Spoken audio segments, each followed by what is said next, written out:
네, 안녕하십니까. 우리 전국의 또 전 세계의 애국동지 여러분 반갑습니다.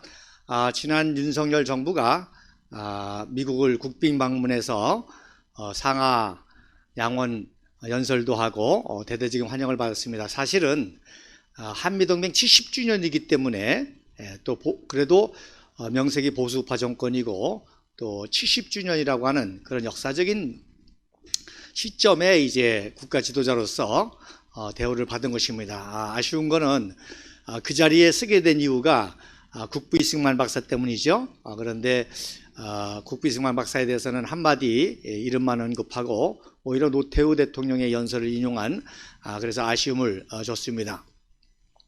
그래서 이 이승만 박사가 맞은 한미동맹의 중요성에 대해서는 지난주에 강의를 했고, 그래서 이런 놀라운 역사적인 사건 때문에 사실 그 자리에 설 수가 있었고 또 70주년이라는 의미 때문에 국빈 초청을 받게 된 것이죠.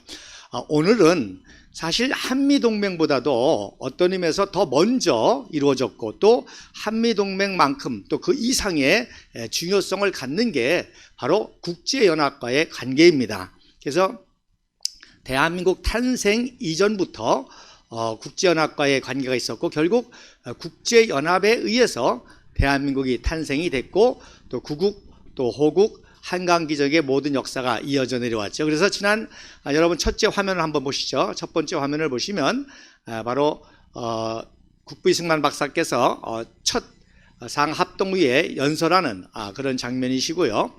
그 다음에 이제 오른쪽에 있는 사진이 바로 UN 창설 70주년 UN 창설 70주년 제70차 총회 때 박근혜 대통령의 유명한 연설입니다. 여기 연설의 핵심 내용은 역시 유엔과 함께 시작된 대한민국 또 자유통일로 가서 전 세계 축복이 되어야 된다는 그런 요지의 연설이었죠. 그래서 오늘은 이 유엔과의 연합, 국제연합이라고 하는 유엔과 우리 대한민국이 그야말로 일심동체와 같이 하나로 연합된 이 역사에 대해서 배워야 되겠습니다. 특별히 5월 달에는 여러 가지 또 중요한 행사들이 많이 있죠. 오늘 이제 5월 5일 어린이날, 그리고 5월 8일 어버이날, 그리고 중요한 날이 바로 50선거 재헌의 선거날입니다.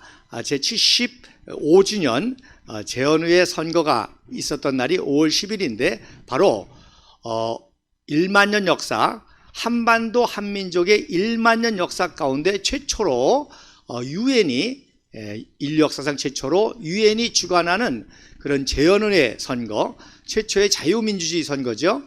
자유선거, 비밀선거, 보통선거. 그래서 이 선거가 이루어진 날이 5월 10일이기 때문에 어떤 의미에서 8.15 광복과 8.15 건국절 또 한미동맹 이런 날보다도 우선적인 아주 중요한 날이 바로 50선거입니다. 다시 말씀드리면 정말 한민족 한반도의 최초의 자유민주주의 선거였고 또 그거를 유엔이 인류 역사상 최초로 유엔이 주관해서 이루어진 선거라는 의미입니다.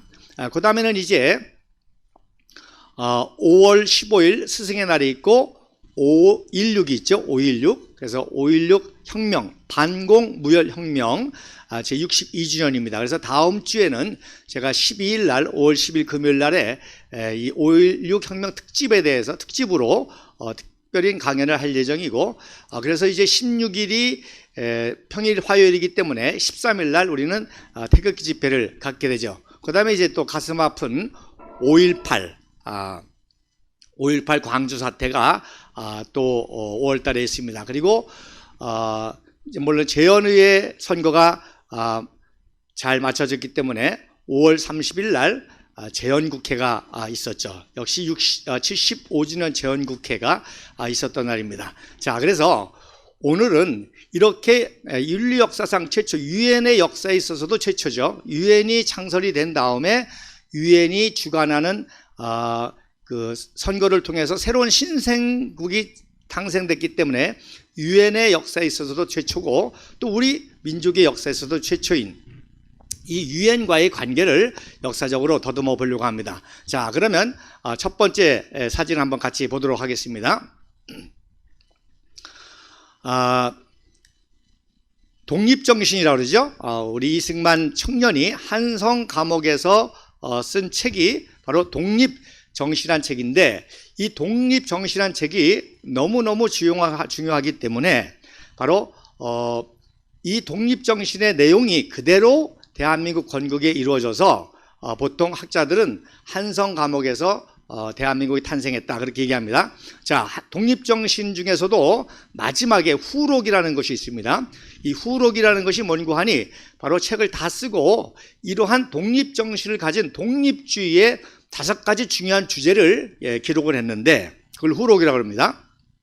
첫 번째가 내용이 뭔고 하니 세계와 마땅히 통하여야 할 줄 알 것이라, 즉 국제적인 활발한 교류와 통상, 국제 자유시장 경제가 부국강병의 기초라는 거예요. 놀랍죠? 1904년이면 지금으로부터 약 120년 전에 29세의 청년이 이렇게 쓴 겁니다. 그 다음에 두 번째로는 뭐예요? 법치주의. 새로운 법으로서 이제 황제 왕이 통치하는, 개인이 통치하는 것이 아니라 법을 가지고 통치하는 이 법치주의가 각자 개인의 삶과 또 가정과 또 나라와 민족 모든 것의 근본이다. 그래서 법치주의에 대한 내용이 두 번째입니다. 그 다음에 세 번째가 바로 외교를 잘 할 줄 알아야 한다. 그래서 이 지혜로운 국제정치, 외교를 잘해야 된다는 것입니다. 그래서 이 외교의 중요성, 이것이 이제 오늘 강의의 이제 핵심이 되겠습니다. 그 다음에 이제 네 번째가 국권을 중히 여길 것이라. 즉, 나라와 민족의 주권, 이것을 상징하는 것이 뭐죠? 바로 태극기, 국기와 바로 애국가입니다. 그래서 국기와 애국가를 소중히 여기는 애국, 애족의 마음, 애국심을 가져야 된다. 그것이 바로 국권을 중히 여기는 것이다. 그 다음에 이제 다섯 번째로 의리를 중히 여겨야 된다. 그래서 정의와 진실에 기초한 상호 신뢰가 이 개인 관계에 있어서나 가정에서 있어서나 또 사업에 있어서나 국가에 있어서나 국가 간에 있어서나 중요하다는 것이죠. 너무나 놀랍죠. 그래서 이 29세의 청년이 바로 감옥에서 쓴 이 후록인데, 제가 이 후록을 최초 원본을 고어로 된 원본을 가지고 있는데, 우리 박근혜 대통령 때의 그 국사편찬위원장이신 유영익 박사님하고 제가 이렇게 교제를 하는 중에 그분이 그걸 좀 빌려달라고 그래서 제가 그 후록을 빌려드렸습니다. 그 고어로 된 원문.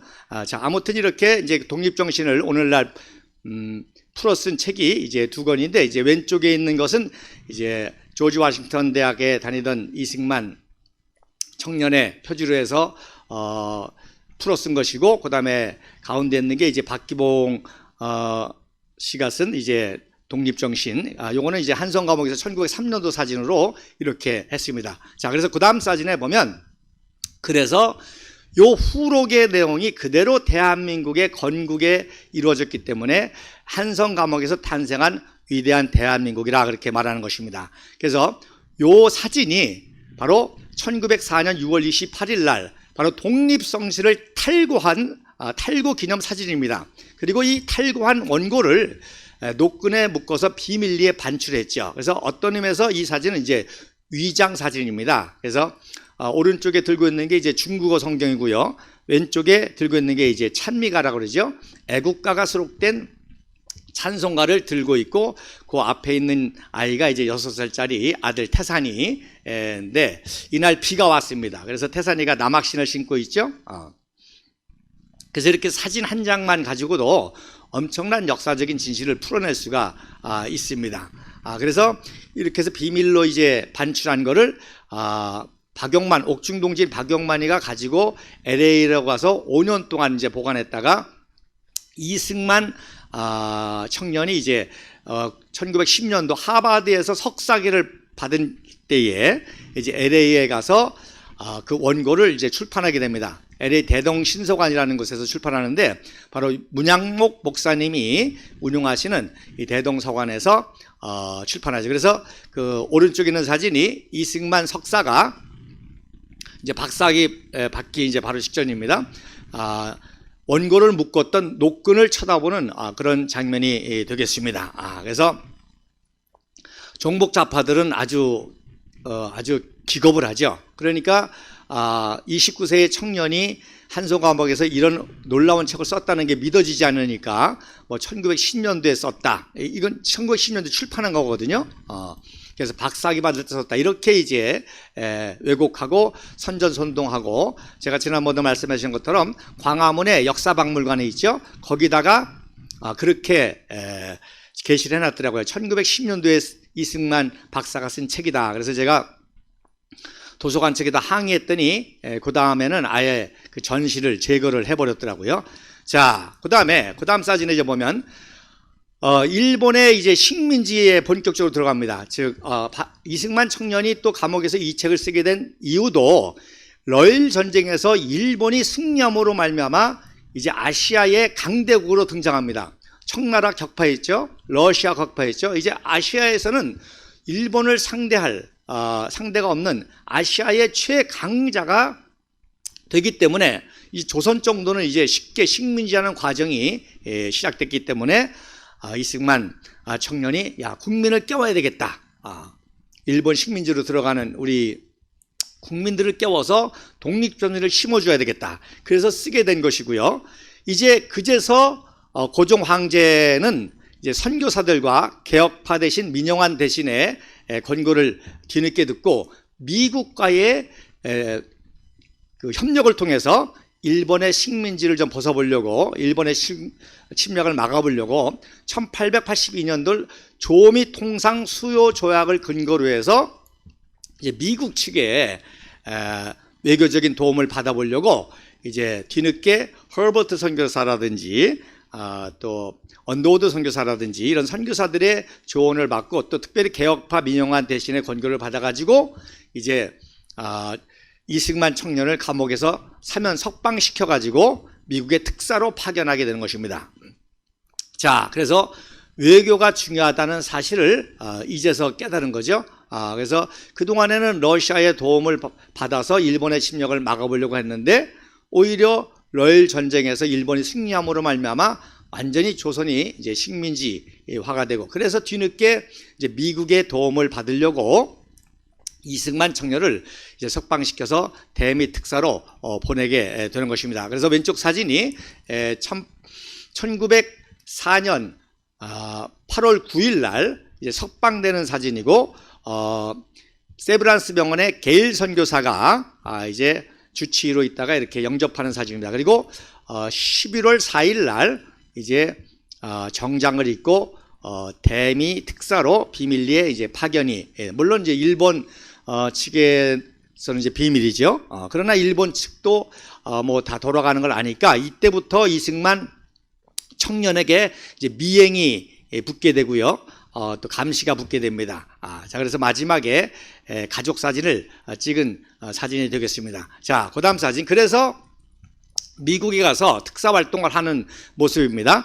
보시면 이제 윤병구 목사님, 역시 이제 선교사들이 키운 그 엘리트들 중에는 개신교 목사들이 많았기 때문에 이승만 박사를 도와주는, 이승만 청년을 도와주는 분들 가운데 개신교 목사들이 많았습니다. 오늘날 정광훈 목사하고는 전혀 질이 다른 그런 분들이죠. 순수하게 애국의 마음을 가지고 영적으로나 또 기도적으로나 또 여러 가지 재능과 지혜를 발휘해서 도와주는데, 그래서 1905년도 8월 4일 날 이승만 청년과 윤병구 목사가 루즈벨트 대통령을, 여기서 이제 데오드로 루즈벨트입니다. 대통령을 만나서 우리 조선이 독립할 수 있도록 거중 조정을 좀 해달라. 1882년 조미 통상 수호 조약을 근거로 그걸 요청하는 그런 그 접견을 하게 됩니다. 그런데 이미 여러분 아시는 것처럼 7월 29일 날 바로 테프트와 가스라가 비밀 밀약을 맺죠. 이건 뭐예요? 바로 아시아의 맹주, 아시아의 유일한 강대국으로 떠오른 일본이 조선을 식민지하는 걸 인정하고, 그 대신에 우리 미국이 필리핀을 식민지하고 이 태평양을 주도하는 거에 대해서 서로 간섭하지 말자고 하는 이 조약이 바로 가스라테. 그러니까 이미 그렇게 조약을 맺어놓고 8월 4일 날 아련에서 도와주는 척 했을 때 정말로 얼마나 많은 배신감을 가졌겠습니다. 그 다음 사진에 보면 더 비극적인 모습이 보입니다. 자, 그 다음 사진에 보면 그래 놓고 루즈벨트 대통령 딸 앨리스가 이제 미 하원 의원하고 약혼을 하고 이제 신혼여행 비슷하게 제국 순방단이라고 해서 일본 제국과 조선과 중국과 만주를 이제 방문하는 여행의 일정이 있었습니다.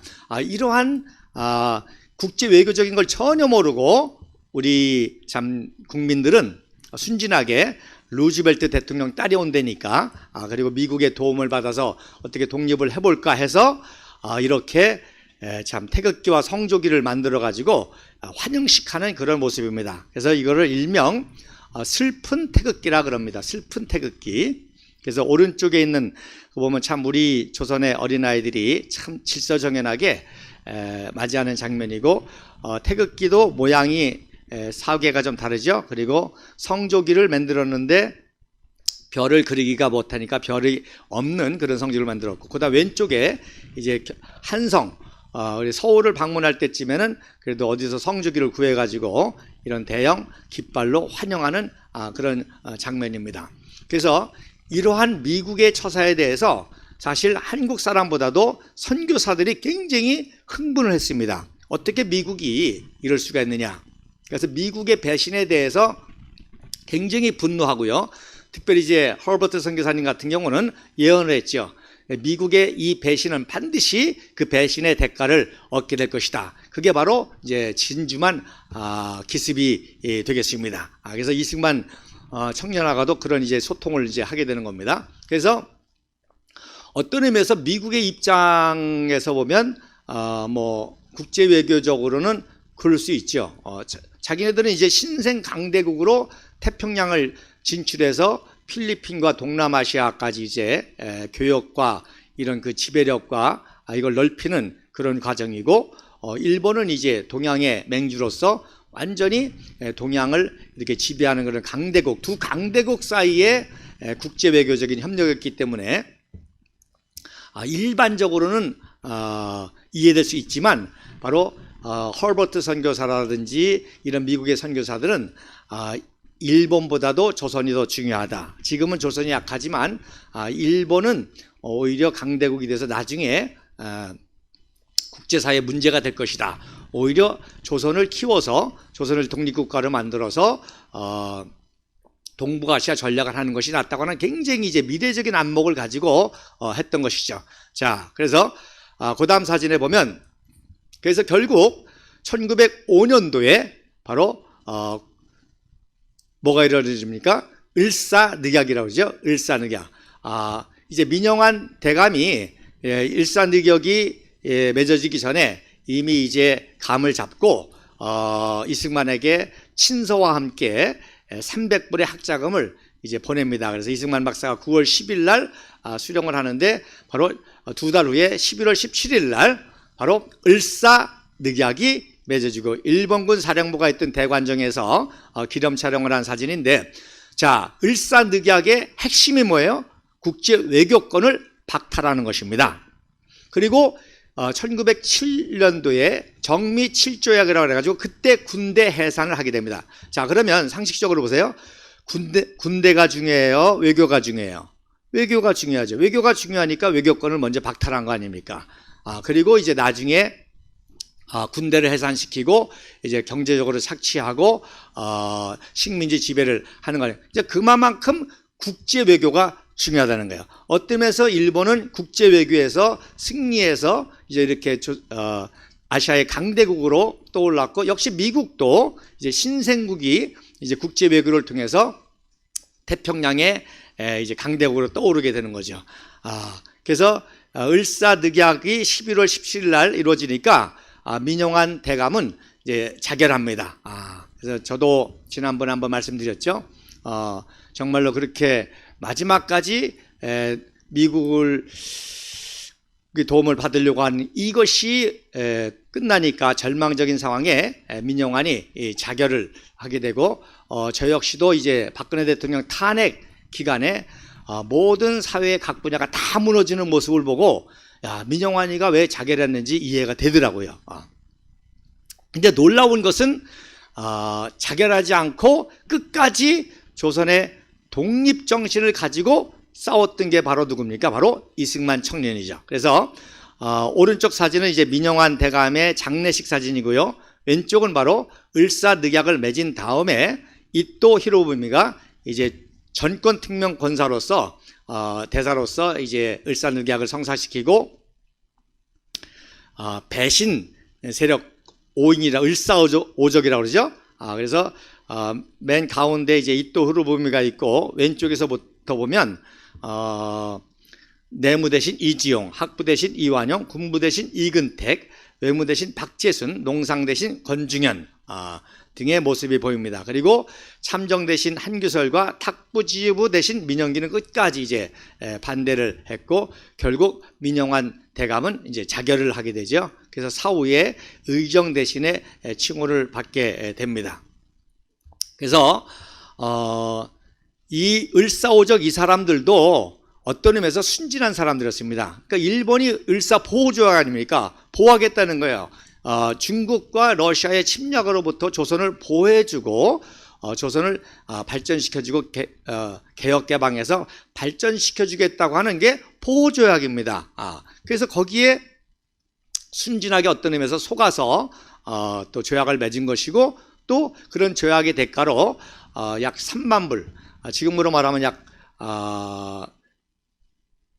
한 100억 불 정도 100억 정도 되죠. 정도의 이제 그 하사금을 받게 되죠. 자, 그다음 사진. 그래서 이제 이승만 박사는 그럼에도 불구하고 이것을 예측하고 이제 대미 특사는 실패했지만 공부에 전념을 하게 됩니다. 그래서 어떻게 하면은 이제 조선을 이제 독립시킬 것인가 이제 공부에 점령해서 조지 워싱턴 2년 그리고 하버드 석사 1년 그리고 프린스턴 박사 학위를 받는데 자 1910년도 7월 18일 날 프린스턴에서 박사 학위를 받는데 그 논문의 제목이 미국의 영향을 받은 정시 중립이라는 그런 제목의 논문입니다. 이 논문의 최고 전문가는 서울대학교 법학 교수님 정인섭 박사님이시기 때문에 이분의 이제 그 기고문을 보시면 여러분이 잘 이해할 수가 있는데 놀라운 거는요. 이승만 박사가 이 논문을 쓰게 된 게 1900년 한성 감옥에서 2년 차 때입니다. 1899년도 1월 9일 날 입소를 했는데 1년 후죠. 1900년 1월 20일 날 한성 감옥에서 있을 때 이제 선교사들이 각종 책이라든지 잡지 같은 걸 보내줬는데 아웃룩이라는 아주 기독교 시사 잡지가 있습니다. 지금으로 말하면 이제 타임즈와 뉴스위크지와 같은 건데 거기에 예일대 국제법 교수 데오드로 셀즈베리 울시 박사의 논문이 있는데 그 논문 제목이 전쟁 시기의 중위권과 금제품 즉 금지 품목 제품. 그래서 전시에도 자유롭게 해상 무역을 할 수 있지만 그러나 이 금지 품목에 대해서 쓴 논문인데 그래서 왼쪽에 있는 게 이제 이승만 청년이 감옥에서 읽었던 아웃룩 잡지고요. 거기에 이제 두 번째 항이 바로 Literal Rights in Time of War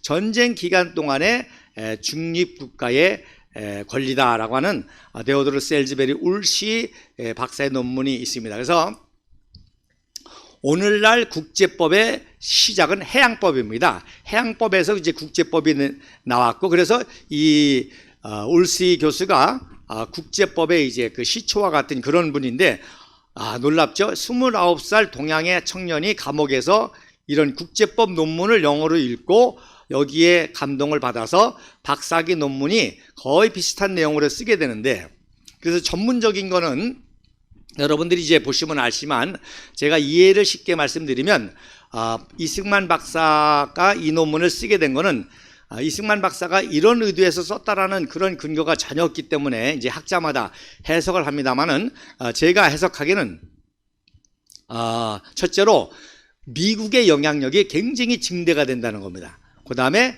이제 국제법이 중요하다는 내용이 되겠습니다. 그리고 전시에도 중립국의 그런 그 역할이 중요하다. 어떤 의미에서 이제 그 당시 이승만 박사는 조선을 이 중립국화 시켜가지고 그래서도 어떻게 일본의 식민지를 벗어볼까 하는 그런 계획이 있었던 거죠. 자, 그래서 이 논문이 이런 논문이고요. 이승만 박사의 논문이 얼마나 대단한 논문인지 하니 여러분 이제 여러분 보시면 아까 그 직전 사진에 보시면 바로 그 이승만 박사 학위된 모습이 보이고 보이는데 이승만 박사의 독립정신도 그렇고 이 박사학위된 논문도 그렇고 읽는 사람마다 다 해석이 달라요. 그래서 놀라운 거는 연세대학교 경제학 명예교수 김학의 교수가 은퇴 후에 우연히 이 논문을 보고 깜짝 놀란 겁니다. 그래서 그분은 이제 경제학자이기 때문에 이 논문을 보자마자 이거는 국제법이 아니라 자유본주의 시장 경제의 국제 통상의 원리서다 이렇게 해석을 할 정도고, 이분이 경제학자지만 이 논문에 감동을 받고 이승만 박사 연구에 또 대가가 돼서 또 여러 가지 중요한 책들을 이제 발표하게 됩니다. 자, 그 다음 사진에 이제 여러분 지금 화면에 보시는 것처럼 박사학위를 받았는데 한일 병탄이 됐어요. 경술 국시 조약을 맺었잖아요. 그래서 완전히 일본 식민지가 들어갑니다. 그래서 그 영친왕과 그 친일 내각 이완용이 있는 사진입니다. 여러분 보이시죠? 그 왼쪽 사진에 보면 영친왕 사진과 이제 이완용이 서 있는 사진이고요. 그 다음에 이제 오른쪽 사진이 이승만 박사가 이제 시베리아를 횡단해 가지고 아마 그 전 사진, 여러분 방송에서 지금 화면에서 보시는 사진은 이제 그 다음 사진인데 그 전 사진 한번 보시면 한번 그 전 사진 보여주세요. 예. 자, 그래서 예, 맞습니다. 예. 그래서 일본 식민지가 됐음에도 불구하고 이승만 박사가 한국에 와서 이제 그 YMC 학감으로 일하게 됩니다. 그래서 오자마자 감옥에 있던 동지들하고 기념 촬영, 환영식을 한 사진인데, 그래서 이 사진을 복당 구면 기념이라고 합니다. 즉 복당, 한성 감옥을 복당이라고 그러는 거예요. 그래서 거기서 옛 동지를 만난 기념 촬영이다. 그래서 오른쪽에서부터 보면 이승만 박사, 김린, 이원긍, 그 다음에 이제 그 유명한 한성 감옥 월남 이상재 선생, 그리고 안국선, 김정식과 함께 찍은 사진입니다. 그래서 미국에서 박사학위를 가지고 편안하게 교수직을 할 수 있고, 또 미국에서 국제외교 독립운동을 할 수 있음에도 불구하고 생명을 무릅쓰고 이렇게 한국에 와서 YMC 학감으로 이제 인재들 키우게 됩니다. 그래서 그 다음 사진이 조금 아까 여러분 보셨던 거죠. 그 다음 사진이 바로 YMC 학감으로 YMC뿐만 아니라 전국을 돌아다니면서 인재들을 키우죠. 그래서 많은 사진이 있습니다만은 2년 5개월 동안 이제 있으면서 인재를 양육하게 되는데, 이제 왼쪽에 있는 사진이 1911년 11월경, 즉 1년 동안 YMC 주간학교에서 이제 학생들을 가리키고 졸업 사진인데, 보면 이제 이승만 박사의 모습이 보이고, 이승만 박사 오른쪽에 이제 YMC 이사인 윤치호 장로님, 윤치호 장로님이십니다. 그러니까 윤치호 장로님이 겉으로 보면은 친일파다 그렇게 얘기하는데 그렇지가 않아요. 자, 비밀리에 이승만 박사에게 자금을 도와주고 국내 정보를 제공해 준 분이 바로 윤치호 장로로 어떤 의미에서 숨어있는 독립운동가라고 하게 되겠죠. 그리고 이제 부학감이 그 옆에 계신 분을 주장하는데 육정수입니다. 이분이 바로 유경수 영부인의 아버님이신 바로 박정희 대통령의 장인이시죠. 바로 그분의 사촌입니다. 육정수. 그러니까 다 독립운동가 집안이죠.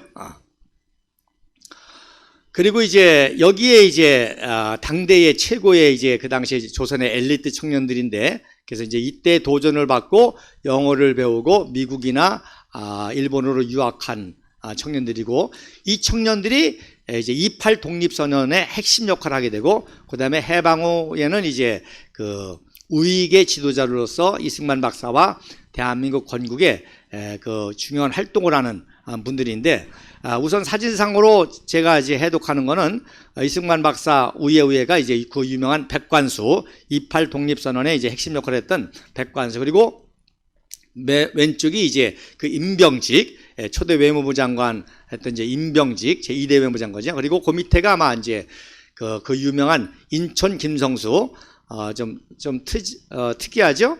남들 다 사진 찍고 있는데, 사진 찍는데도 이제 신문을, 책을 보는 모습으로 있고, 그 옆에 있는 학생이 이제 16세 정도인데, 이 당시 16세 정도지만, 이제 해방 당시에는, 이들이 이제,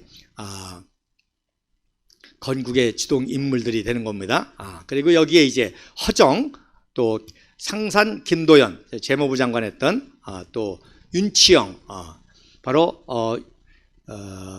윤치호 장로님의 이제 그 비밀 자금과 정보를 이제 이승만 박사에게 줬던 이제 윤치영 등의 모습이 이제 보입니다. 그러니까 2년 5개월 동안 이승만 박사가 전국을 다니면서 YMC를 통해서 인재들 키워놓은 거죠. 그리고 이제 유명한 사진이, 오른쪽에 있는 사진이 성탄절 때 평양 남사년교회 노블 선교사님이 담임하실 때 평양 남사년교회에서 이제 부흥 집회하는 그런 사진인데, 이때만 해도 이제 남녀가 구분돼서 예배를 보죠. 그 오른쪽에 흰 옷을 입은 여자들이 모여 있고, 그리고 좌측에는 이제 어린아이들과 청년들과 모여서 있는 그런 모습이 됩니다.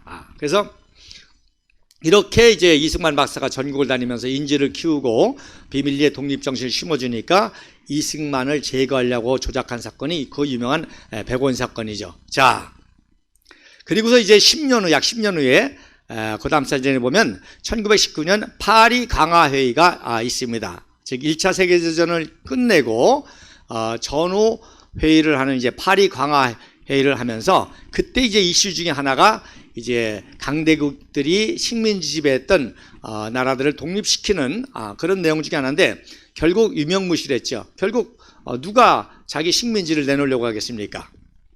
그러나 이제 윌슨이 1917년에 제1차 세계대전에 참전하면서 이때부터 이제 강대국으로 부상하면서 나름대로의 이제 그 정치적인 영향을 발휘하기 위해서 민족 자결주의를 선언하게 되죠. 뭐 미국에야 뭐 필리핀 하나밖에 없으니까 독립시켜서 유대 관계를 가져도 뭐 큰 손실이 없으니까 이제 민족 자결주의 선언을 했습니다만은 누가 제일 반대했어요? 이제 영국, 제일 많은 식민지를 가지고 있는 영국 등등. 그래서 결국에는 유명무실한 그런 광화회의가 됐지만, 특이한 거는 이제 그 마샤리크, 체코의 국부 마샤리크는 이제 독립을 하게 됩니다. 그러니까 서로 강대국의 이해관계에 따라서 이 체코는 이제 독립을 하게 되는데, 그래서 요 사진이 굉장히 유명한 사진이고요. 그래서 요 필라델피아의 미국 독립기념관에 미국의 국부 조지 워싱턴 대통령이 집무받던 책상에 의자에 앉아서 체코의 독립선언서를 서명하는 모습이고, 또 이때 이런 그 노력으로 독립한 나라가 바로 체코입니다. 체코슬로바키아죠. 지금은 체코와 슬로바키아가 또 이렇게 분리 독립을 했지만, 이때 체코슬로바키아가 독립을 하게 됩니다. 그래서 저 의자가 그 유명한 The Rising Sun Chair입니다. 거기 앉아서. 그래서 아까 말씀드렸던 김학의 교수가 경제학자인데 이승만 박사와 마샤리크를 비교하는 그런 책을 쓰셨습니다. 그래서 굉장히 이제 국제정치적인 책인데, 이게 참 놀라운 거예요. 그러니까 이승만 박사라는 분을 알면 이렇게 천재적이 되는 것 같아요. 그래서 그분은 일평생 이승만 박사에 대해서 전혀 정말 모르던 분이었는데, 그 논문에 감동을 받아서 그때부터 연구해가지고 이승만 대통령과 마샤리크를 비교하는 그런 아주 500페이지의 책을 쓰셨습니다. 자, 그래 그 다음 사진에 보면, 그래서 이승만 박사가 3.1운동을 일으키는 거죠. 그래서 윌슨 대통령의 민족 자결주의를 믿고 이제 우리나라도 3.1 비폭력 만세운동을 통해서 또 그리고 중요한 거는 이제 겉으로는 만세운동이지만 비밀리는 이 서명을 받았거든요. 독립선언서를. 우리가 지금도 입당원서를 받고 박근혜 대통령 무죄석방 서명을 받듯이 그게 3.1운동의 핵심입니다. 태극기 들고 독립선언서 낭독하는 거는 이제 외적인 거고요. 실질적으로는 비밀리에 이 서명을 받는 게 중요했고, 이걸 서명부라고도 하고 또 가입장이라고 합니다. 그래서 이거를 모아가지고 이승만 박사가 파리 강화회의에 가서 독립을 청원하려고 했던 게 3.1운동의 목적이었었는데, 이제 일본의 그 방해와 또 미국의 또 적극적이지 못한 그래서 이승만 박사의 비자를 내주지 않았기 때문에 이승만 박사가 못 가고 이제 김규식이가 가고 결국에 실패하게 됩니다. 그래서 두 번째 실패를 하는 거죠. 루즈벨트한테 한번 당했죠. 그다음에 두 번째는 이제 윌슨 대통령한테 이제 당한 겁니다. 그래서 한동안 이승만 박사가 프린스턴 나온 거를 수치스럽게 여길 정도로 이 윌슨 대통령, 자기가 윌슨 총장한테 박사기를 받았잖아요. 스승이고. 그런데 이때의 배신감에 프린스턴 출신이라는 것을 아주 수치스럽게 생각해서 한동안 얘기를 안 할 정도로 했습니다. 그래서 이런 노력을 했는데 어떻게 됐어요? 우리가 3.1운동 때 유관순이라든지 피 많이 흘렸잖아요. 우리 당에도 이 후손이 있지 않습니까? 황중래 여사.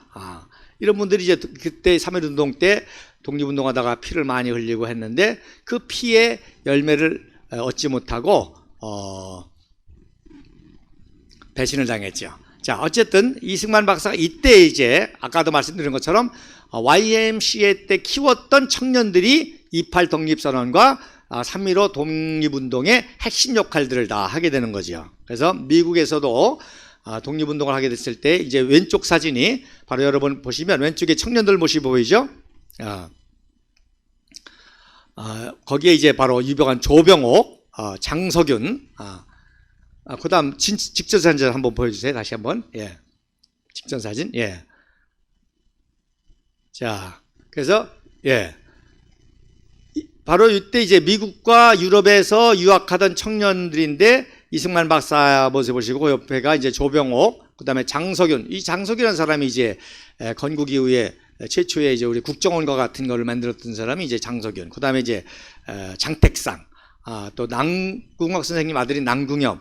이런 사람이. 그 다음에 이제 아까 말씀드린 것처럼 그 조지 워싱턴이 앉았던 의자에 두 번째로 이승만 박사가 앉죠. 아까 직전에 보셨죠? 마샤리크가 앉아서 독립선언서에 서명을 해서 체코는 독립을 했지만 안타깝게도 이승만 박사는 여기에 앉아서 대한민국 건국을 구상했지만 실패하게 된 것입니다. 자, 그 다음 사진은 이제 그래가지고 우리 임시정부가 세워졌죠. 임시정부의 그 취임식 하는 사진이고요.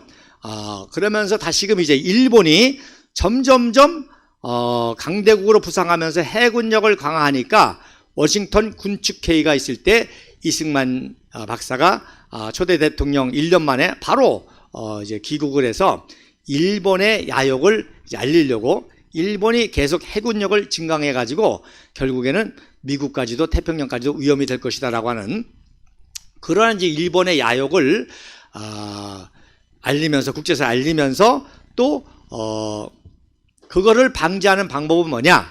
바로 조선을 독립시키면 일본을 제어할 수 있다. 이런 의미에서 이제 독립청원서를 배포하는 그런 모습입니다. 그래서 서재필 박사와 정한경 그리고 이 박사가 워싱턴에서 이 추운 겨울날 이런 활동을 하게 되는 겁니다. 자, 그 다음 사진에 자 역시 실패를 했죠.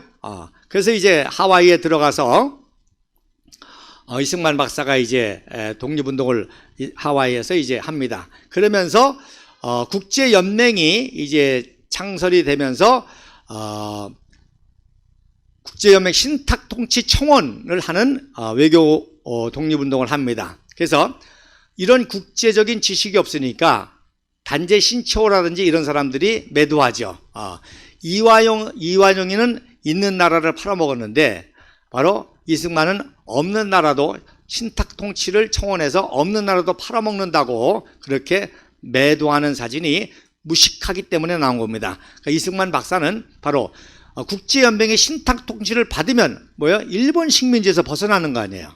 그래서 일단 일본 식민지에서 벗어나기 위해서 그 국제연맹의 신탁 통치를 받고 그러다가 서서히 힘을 키워가지고 독립을 하면 되잖아요. 그래서 그런 아주 국제적인 맥락에서 신탁 통치 청원 외교 운동을 했는데 그거를 이제 이런 국제관계를 전혀 모르니까 이완용이는 있는 나라를 팔아먹고 이승만 박사는 없는 나라도 팔아먹었다라고 해서 종북좌파들이 왜곡하는데 한마디로 국제외교를 전혀 모르는 무식한 사람들의 소치죠. 거기에 다 우리 청년들이 선동이 돼가지고 있는 게 너무너무나 안타깝습니다. 자, 그래서 1933년도에 이러한 국제외교 활동으로 해서 또 최초로 비행기를 탄 분이 이승만 박사죠. 비행기가 나오자마자 이제 비행기를 타고 대서양을 걷는 사진입니다. 그래서 비행기를 타고 런던과 파리를 거쳐서 제네바로 간 모습이고 이때 이제 놀라운 사실은 러시아의 그 루시 호텔에서 제네바에 있는 러시아 호텔인데 거기서 이제 프란체스카 도너 양을 만나서 결혼을 하는 그런 놀라운 축복이 있게 됩니다. 자, 그 다음 사진에 그래서 이제 이승만 박사가 일본의 야욕을 폭로하죠. 그래서 일본이 겉으로는 뭐 아시아에서 오족 민족 협화라 그러죠. 다섯 개의 민족이 서로 화합해서 사는 그런 나라를 그런 것이 대동아 공영권이다 그렇게 선전하는 거예요. 그래서 그 사진에 보면 가운데 일본이 있고 그 왼쪽에 한국 사람, 그 다음에 이제 몽고 사람, 그 다음에 만주족 중국 사람. 그래서 5개 민족이 대동아 공영권에서 조화롭게 산다. 바로 이거는 선전선동이죠. 실제는 뭐예요? 아시아를 다 지배하겠다는 전략입니다. 그래서 이승만 박사가 이제 직접적으로 국제외교적으로 이제 헐버트 선교사님이 예언했던 그 예언을 가지고 일본의 야욕을 폭로합니다. 즉 일본은 조선을 식민지 한 다음에 만주를 점령하고 곧이어서 이제 중국을 침략할 것이다. 그 다음에 러시아와 인도를 공략하고 동남아시아를 침공하면서 결국 태평양에서 미국과 경쟁할 수밖에 없고 결국 태평양 전쟁을 일으킬 것이다. 그런 일본의 그 야욕을 선포하고 일본의 이런 제국주의적인 야망 그리고 해군력 증강에 대해서 이제 경고를 하게 된 겁니다. 그리고선 이제 1934년도에 이제 뉴욕에서 결혼하는 장면입니다. 자, 그 다음 사진. 그러다가 드디어 이제 이승만 박사가 때를 만납니다. 일본이 태평양 전쟁을 일으킬 거라는 이제 감동을 받고 1939년도에 이제 하와이에서 나와가지고 1940년 1년 동안 재팬 인사이드 아웃을 이제 1년 동안 집필하게 되는 것입니다. 그래서 41년도 1월 달에 런던에서 출판하고 7월 달에 뉴욕에서 출판하는데 그 책의 내용은 이제 많은 분들이 아시는 것처럼 일본이 미국을 상대로 태평양전쟁을 일으킬 것이다 라고 하는 건데 그거보다 더 중요한 예언이 있습니다. 자, 그 다음 사진에 보면 제가 표시를 했는데 그거보다 더 중요한 예언이 뭐냐. 자, 보시죠. 바로 제페니스 아웃 제13장에 있는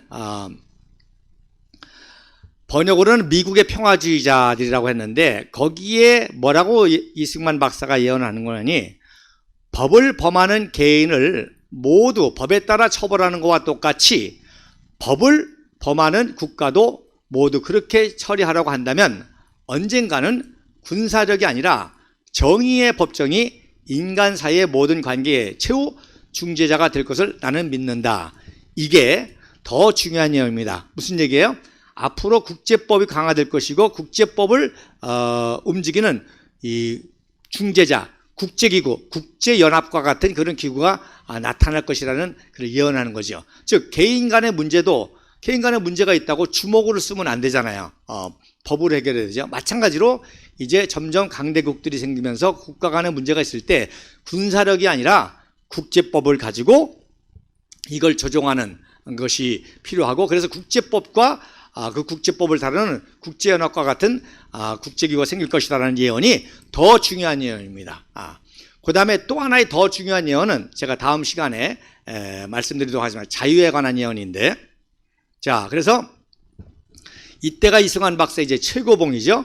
그래서 이 책이 베스트셀러가 되면서 정말 일본이 진주만 기습해서 태평양 전쟁이 일어나니까 이승만 박사가 가장 이제 영광스러운 때의 모습이기 때문에 그 왼쪽 두 사진이 같은 날 찍은 거예요.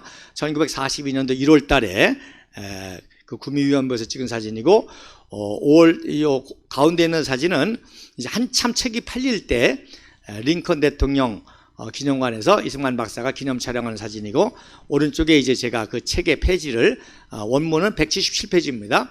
그래서 자, 똑같죠?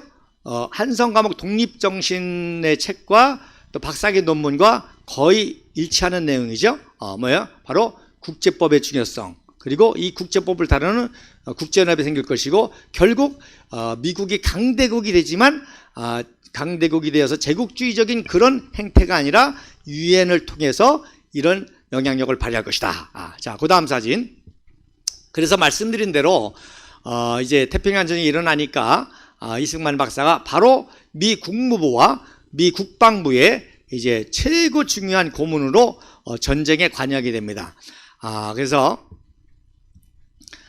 이승만 박사가 이제 그 보이스 오브 아메리카의 영어 연설을 녹음하죠.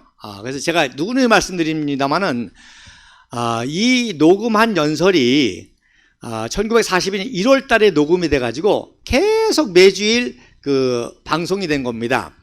그런데 지금 한국 학계에서는 6월 달에 방송한 내용을 가지고 있어서 자꾸 6월 달에 방송한 걸로 착각하는 거예요. 그래서 자꾸 5월 달에 있었던 미드웨이 예전을 얘기를 합니다. 그래서 한국의 대표적인 학자라는 분들이 그 5월 달이나 미드웨이 해전으로 인해서 6월 달에 이런 방송을 했다고 하는 전혀 그 맞지 않는 그런 그 해석을 하게 되는 거죠. 그래서 제가 이번에 또 중요한 사실을 또 하나 알았습니다. 이승만 박사가 이때 두 종류의 녹음을 하게 됩니다. 하나는 한민족을 위해서, 그래서 그동안에 제가 영어 방송이라든지 여러분이 알고 계신 저는 워싱턴에 있는 이승만입니다. 그거는 한국인들을 대상으로 한 한반도와 또 만주 지역과 해외에 있는 한민족을 대상으로 한 방송이고요. 그걸 똑같이 영어와 한국어로 했고요. 이번에 새로 발견한 거는 아시아인 전체를 대상으로 또 심지어 이제 일본 사람들이 듣고 놀래라고 아시안을 대상으로 한 영어 연설이 있다는 것을 알게 됐습니다. 그래서 그것도 곧 제가 찾아서 풀려고 하는데, 그래서 한국인을 위한 방송에는 일본이 용심히 잉태하여 전쟁을 일으켰지만 곧 불벼락을 맞아서 멸망할 것입니다. 그래서 원자폭탄을 상징하는 불벼락 폐막 예언을 하시고, 요 아시아를 대상으로 또 특별히 도쿄까지 들어갈 수 있는 그 아시아 전체를 위한 방송에는 놀라운 거는요, 두리틀레이드 도쿄 공습을 암시하는 그런 연설합니다.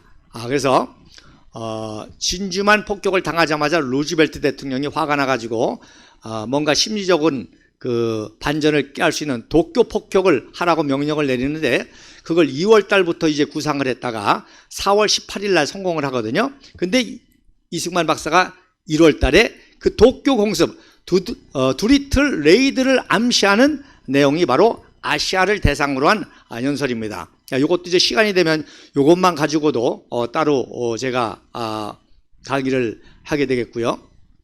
그 두리틀 중령이 이제 폭격을 지휘했는데, 이분이 6.25 동란 때 다시 중장으로 복귀해 가지고 바로 북계군의 남침을 막는 항공작전을 또 하게 되죠. 이렇게 또 연결이 다 돼 있습니다.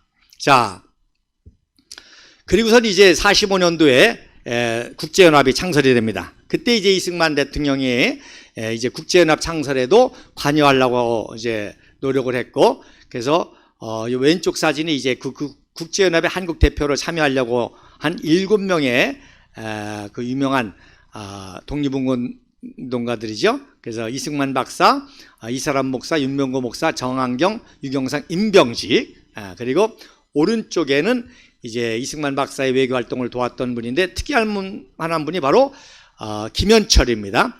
이 김현철 이분이 이제 이승만 대통령 때 부흥부 장관, 재무부 장관을 하고 박정희 대통령 때에 내각 수반까지도 한 게 바로 이승만 박사를 키웠던 김현철입니다. 그리고 그 가운데 있는 분이 임병직이고요. 프란체스카 하고 임병직 사이에 파란색 쓴 분이 바로 그 유명한 주미 참사관 김세선 씨입니다.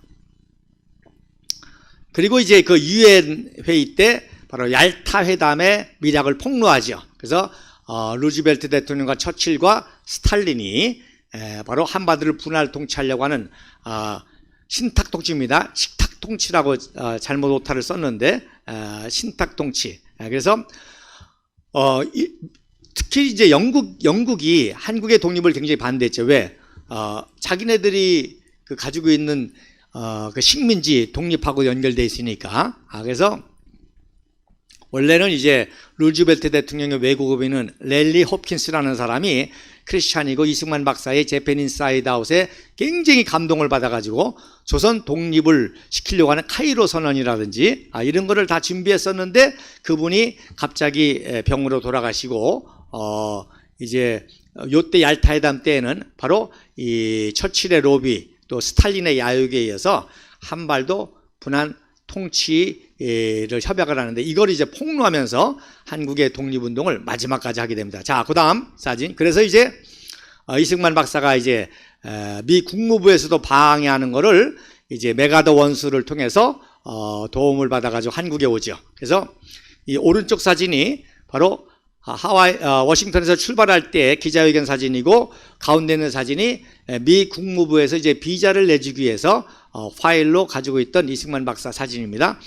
그리고 메가더 원수의 그 도움을 받아서 군용기로 이제 오기 때문에 말씀드린 것처럼 그 당시 규정은 민간인은 미 군용기를 사용할 수 없기 때문에 이승만 박사를 정보국 특별장교 육군 대령에 임명해서 대령 군복을 입고 도쿄를 거쳐서 한국에 오시죠. 그래서 오자마자 이제 하지 중장을 이제 면담하는 그런 사진입니다. 자, 이제 오자마자 이승만 박사는 곧바로 이제 유엔을 통한 건국 운동을 하죠.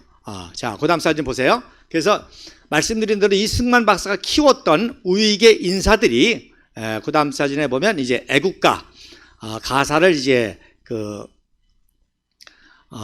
기록해 가지고 이제 애국가를 알리는 사진인데 바로 한국국민당 죄송합니다. 한국국민당을 창당한 우익의 은사들 유억겸, 이순탁, 홍성화, 구자옥, 허정, 김도연, 윤보선, 윤치영, 장독수 이런 쟁쟁한 이승만 박사가 키웠던 이런 우익 인사들이 이제 한국국민당을 창당해서 제일 먼저 애국가를 이제 보급하게 되죠. 그래서 애국가 국민당 선전부에서 만든 애국가 가사입니다. 동해물과 백두산이 마르고 닳도록 구호를 그대로 썼네요. 그래서 이렇게 국내적으로는 이제 우익 활동을 하고 이승만 박사는 이제 국제 외교적 운동하는데 자, 그다음 사진. 그래서 이명신을 유엔에 파견합니다. 그다음 사진에 이명신을 유엔 본부에 파견하는데 그 당시 이제 뉴욕의 레이크 석세스라는 곳에 이게 첫 유엔 본부입니다. 그리고 록펠러가 맨하탄에다가 땅을 기증해서 오늘날의 유엔 본부를 건축하는 동안에는 파리에서 계속 그 회의가 있었던 거죠. 그래서 이거는 최초의 그 유엔이 창설될 때 있었던 바로 레이크 석세스 건물이고 거기 이제 태극기들이죠. 말레이시아 국기도 보이고 키프로스 국기도 보이고 멕시코 국기도 보이고 그래서 이명신 다 의미가 있는 거잖아요. 왜? 바로 여성 정치가 대한여자국민당 당수로 이명신을 보낸 거예요. 그러니까 우리는 이렇게 여성들이 정치할 정도로 이미 준비가 됐다. 이런 걸 보이기 위해서 이승만 박사가 이명신을 파견해서 유엔을 통한 독립운동을 이미 1946년도 1월 달부터 하게 되는 겁니다. 그러니까 뭐 겉으로 보이는 신탁통치 반대 운동, 뭐 좌우합장, 이거는 다 겉으른 거고요. 진짜 핵심은 이승만 박사는 이때부터 유엔을 통한 건국운동을 했다는 것입니다. 그래서 이명신이가 뉴욕에 있는 그 증거가 있죠. 그래서 그 지도에 보면 롱 아일랜드라고 적혀 있는 걸 제가 표시를 했습니다. 그래서 이렇게 활동하십니다. 자, 그 다음에 그 이승만 박사가 이제 오면서 제일 먼저 건의를 해가지고 46년도 1월 달에 아직도 건국이 되지 않았지만 중앙청에다가 최초로 태극기를 개양하는 의식 사진을 하게 됩니다. 그러니까 우리는 독립국가가 아니기 때문에 태극기를 개양할 수 없지만 이승만 박사의 이런 태극기 개양 노력으로 하면서 계속 트루만 행정부에게 반공 정책을 로비를 하게 됩니다. 자, 그 다음 사진. 자, 이게 중요한 겁니다. 그래서 47년도 유엔 제2차 총회 때 드디어 11월 14일 날 유엔 최초로 유엔 한국 임시위원회를 조직해가지고 유엔을 통한 재헌의회 선거를 통해서 정부를 수립하기로 하죠. 물론 남한은 이것을 반대해서 이제 정부가 수립되고 당연히 소련의 꼭두각시인 북한은 소련의 지령으로 반대해서 북한은 선거를 못하게 됩니다. 자, 이게 얼마나 중요한 거 아니? 이승만 박사가 이 표결을 앞두고 일주일 동안 이화장에서 금식기도를 합니다. 백이민족을 상징하는 흰 옷을 입으시고 일주일 동안 금식기도를 하십니다. 이게 어떤 의미에서 대한민국의 하이라이트거든요. 그래서 말씀드린 대로 한성 감옥에서부터 자기가 꿈꾸었던 게 이제 이루어지는 거거든요. 그래서 기도하고 있는데 드디어 발표가 납니다. 11월 14일 날 발표가 나는데 제일 먼저 기권 6표를 먼저 발표하니까 다 멘붕이 왔죠. 이거 부결되나 보다, 안 되나 보다. 기권 6표가 나오니까. 그래서 섬찟했는데 그 다음에 찬성 43표, 반대 0표로 한국임시위원단이 조직됐다니까 이승만 박사가 통곡을 합니다. 너무 감격해서 이제 됐다는 거죠. 자, 뭐예요? 유엔을 통해서 대한민국이 건국이 되는 겁니다. 그래서 그때 활동했던 임벽직 박사와 이명신 박사의 모습이고 그때 회의 때 모습이 되겠습니다. 자, 그 다음에 그래서 이제 유엔 한국위원회가 조직이 되니까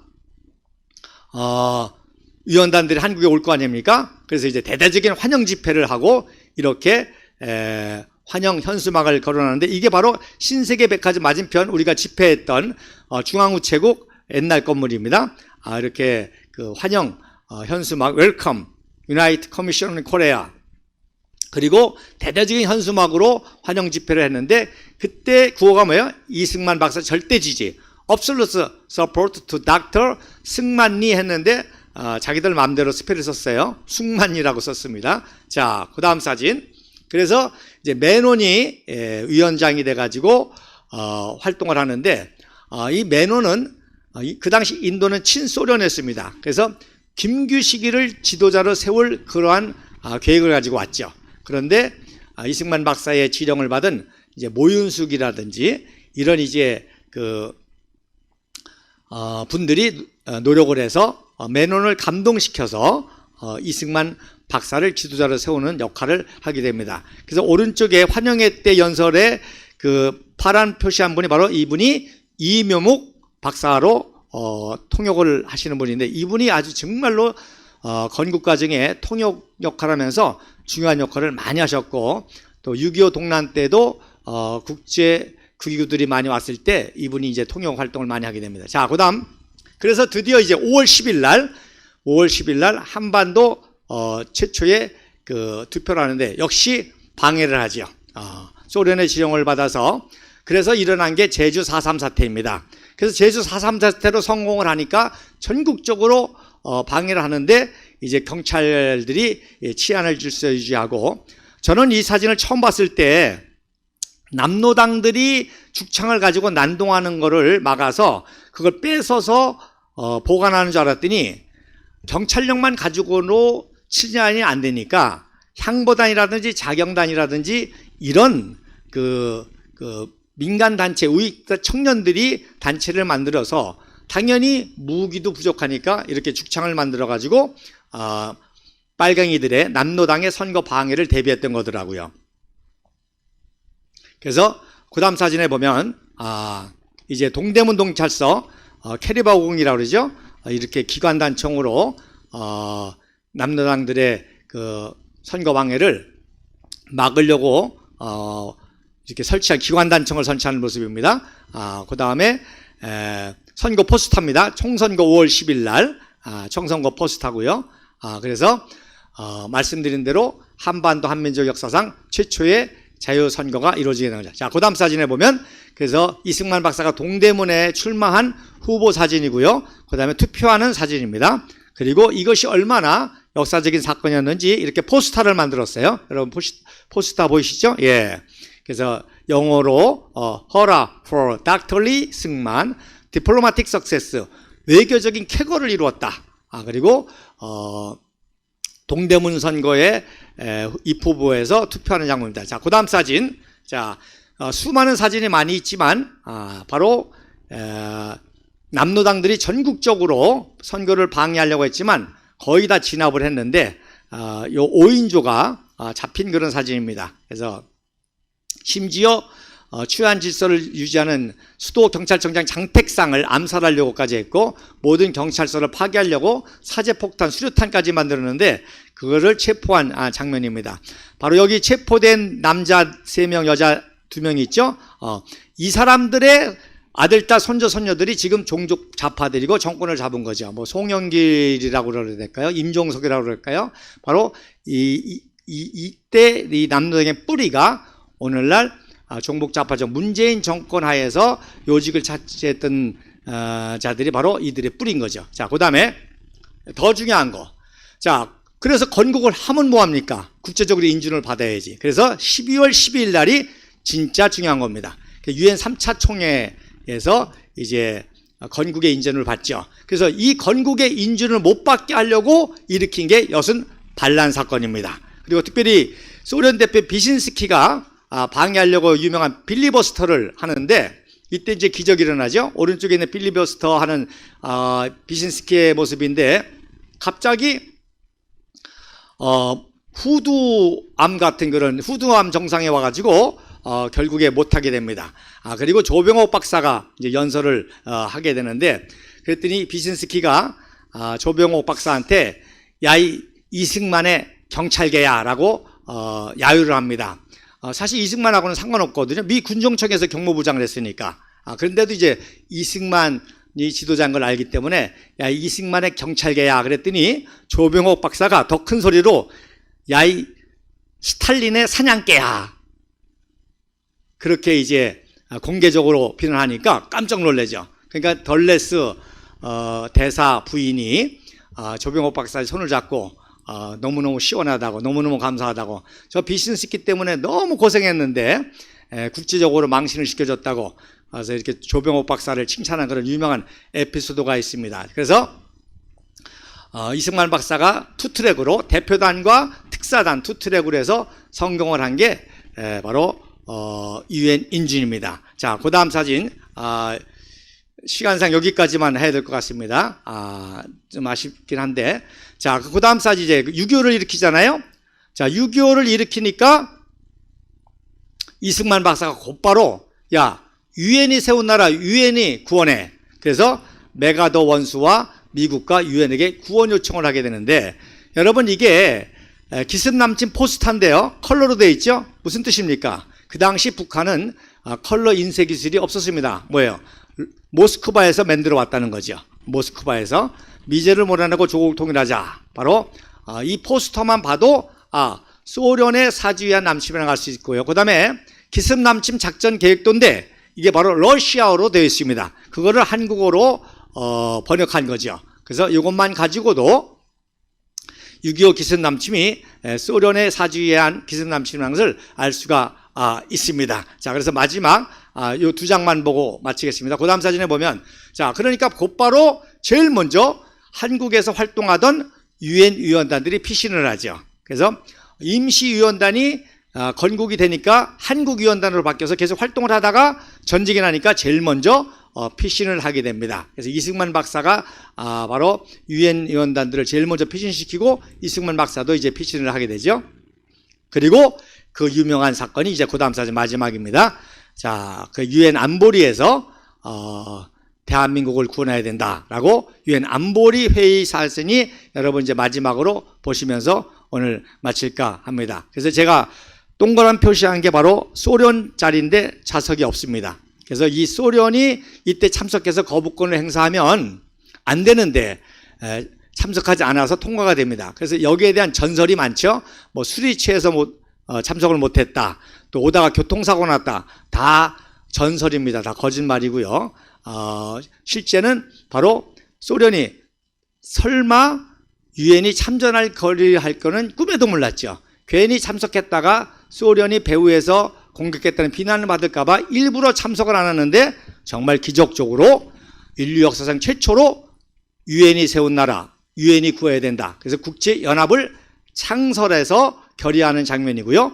바로 존슨 국방장관이 트루먼 대통령을 만나서 한국을 협력하는 그런 사진이 되겠습니다. 자, 이후에 있었던 계속의 유엔의 사건은 이후에 또 말씀을 드리게 됐고요. 자, 그럼 다음 주는 박정희 대통령 혁명 특집으로 금오사나 자리거라라고 하는 그런 그 유명한 구국의 시가 있는데 그 시를 해석해 드리는 것으로 다음 방송을 예고합니다. 자, 여러분 방송 마지막으로 금오사나 자리거라 노래 들으시면서 마치도록 하겠고 요 내용을 가지고 다음 주 특집 방송을 하도록 하겠습니다. 예, 수고하셨습니다. 감사합니다.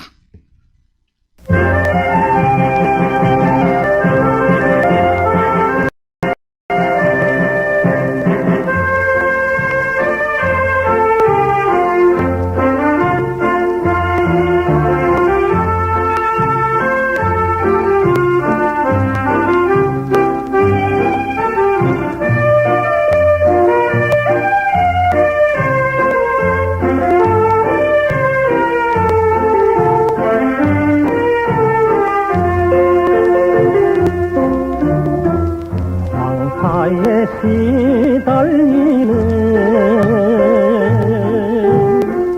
3천만 의리 동포 언제나 구름갱이고 태양이 빛나리 천추의 한이 되는 저급질서 못 잡으면 선혈받천 없이 되어 통곡하리라.